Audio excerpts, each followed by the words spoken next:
Hey everyone, and welcome to today's Explainer. Today we're diving into a genuinely fascinating, science-backed roadmap for rapid chest muscle growth that we uncovered in our source material. Listen, if you've ever felt like your chest development has completely stalled out, or honestly, if you're just looking for an optimized, super-structured approach to building a balanced physique, you are absolutely in the right place. We're going to break the whole thing down, the anatomy, the specific movements, and the actual mechanics that literally force your muscles to adapt and grow.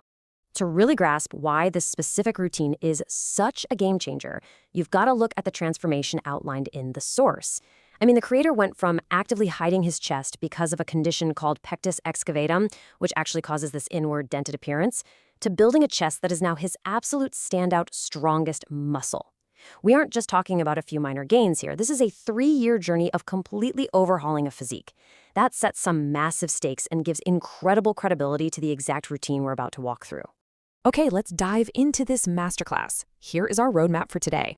We'll be covering the chest building blueprint, targeting the upper chest, thickening the middle chest, defining the lower chest, 4 rules for growth, and finally, fuel, recovery, and supplements. All right, starting with Section 1, the chest building blueprint, structuring the 6-day split. Take a look at this foundational weekly schedule. This is the engine that makes these incredible results possible. You'll definitely notice it's a 6-day commitment, but I want you to look really closely at day 1. We've got chest, shoulders, and biceps. Then down on day 3, it's back and triceps. Now, normally you'd see chest and triceps grouped together since they're both pushing muscles, right? But this split completely flips that on its head. The strategic logic behind breaking them up is actually brilliant. By training your chest with your biceps on day 1, your triceps are completely fresh. Think about it. If you train chest and triceps together, your triceps fatigue way too early, and that literally acts as a bottleneck, limiting the sheer amount of weight you can press with your chest. Saving triceps for another day unlocks your maximum pushing power. Plus, as the source points out, hitting a massive chest pump right alongside a bicep pump gives you this visually amazing double pump in the mirror, which is always a nice bonus. Moving right along to Section 2, targeting the upper chest, building the superhero look.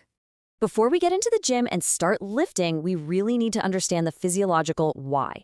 The upper chest is anatomically known as the clavicular head. When you actively develop this specific zone, it gives your whole torso this lifted, much fuller appearance. If your goal is for your chest to practically pop out of the color of your shirt and give you that commanding superhero look, this is absolutely the most crucial area you need to focus on. So, how do we actually target it? The main movement here is the incline machine chest press, aiming for 8 to 12 reps. But here is the secret sauce: aligning your seat so the handles sit perfectly in line with your upper chest. If that seat height is even slightly off, your front deltoids or your lower chest are going to take over and they will steal those gains. Once you're locked in, press up, squeeze hard at the top, and then, this is key, control the lowering phase. Take your time to pause at the bottom to really stretch out the muscle fibers.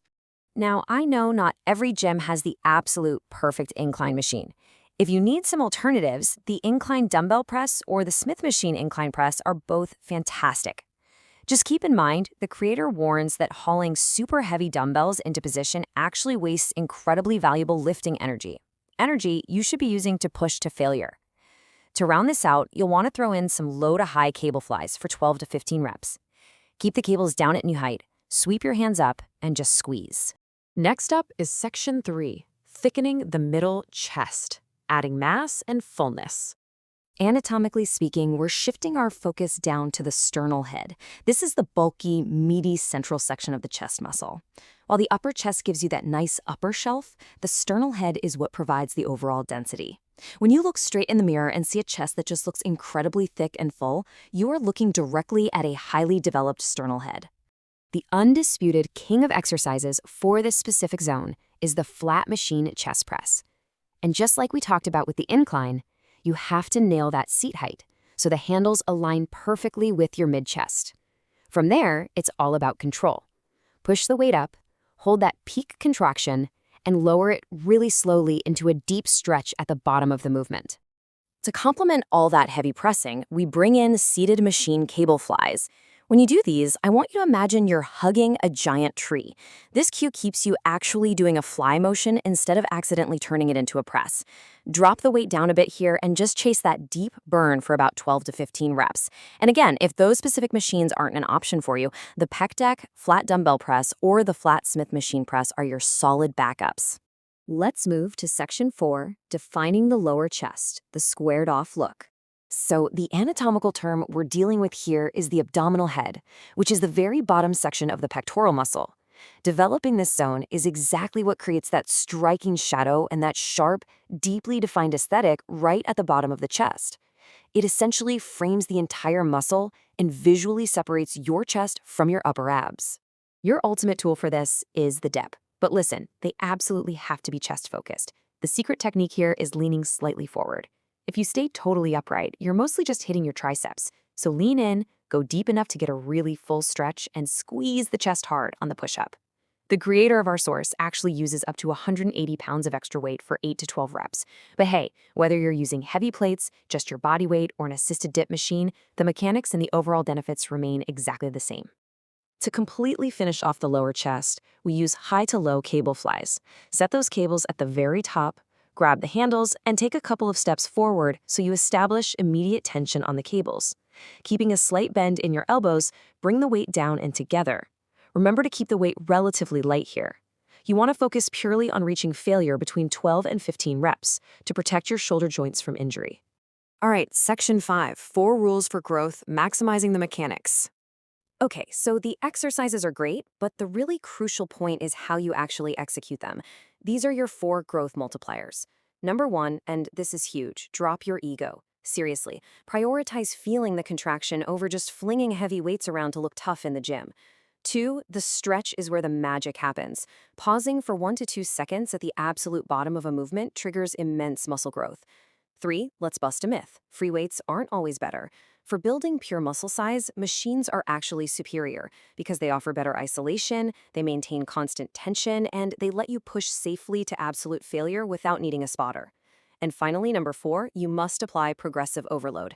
You have to track your workouts and force yourself to increase either the weight or the reps every single session. And this brilliantly illustrates our final piece of the puzzle, section 6, fuel, recovery, and supplements, the 80% rule. The numbers presented in our source material reveal a pretty shocking truth. All of those brutal, meticulously planned workouts we just talked about, they only account for about 20% of your actual chest growth. Yeah, 20%. The remaining 80% is entirely dictated by what you do when you leave the gym. If you ignore recovery and nutrition, you are leaving a massive amount of your potential gains right on the table. So how do we lock in that 80%? Well, there are 3 non-negotiable metrics you have to hit. You absolutely must get 6 to 9 hours of high-quality sleep every single night.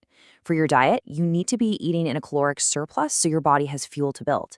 But the absolute cornerstone of it all, you need to consume at least 1 gram of protein per pound of your body weight every single day. No exceptions. Regarding supplements to aid all this recovery, the source specifically highlights 2 recommendations. The first is creatine, which is a heavily researched, proven staple for boosting strength and muscle growth. The second is a product called Turkmax. The creator claims this contains authentic turkesterone sourced directly from Uzbekistan, arguing that it's highly effective for accelerating muscle building and recovery compared to other versions on the market. Now, we are just impartially reporting the source's stack here, but it is clear that dialing in your supplementation is a major part of this comprehensive blueprint. I want to leave you with this somewhat provocative question to chew on. Are you lifting just to move weight, or are you lifting to build muscle?